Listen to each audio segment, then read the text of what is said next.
Manila, Philippines. Si Bryce Hernandez, ang dating District Engineer ng Bulacan mula sa Department of Public Works and Highways, DPWH, ay inilipat na sa Custodial Center ng Philippine National Police, PNP, sa Camp Crame, Quezon City. Dito siya pansamantalang ide-detain matapos siyang makontempt ng Senado. Kahanga-hanga ang oras. Noong Martes ng alas 6 ng gabi, isang itim na van na may tatak ng Senado ang dumating sa detention compound kung saan siya ay sinalubong ng mahigpit na seguridad ng pulisya.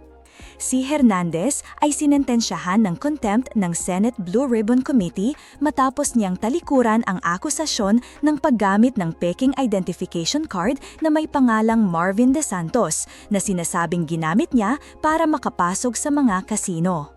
Nagpasalamat si Hernandez sa mga mambabatas matapos na pagtibayin ang kanyang kahilingan na hindi na siya ibalik sa Senado kung saan siya ay dati nang nakadetain.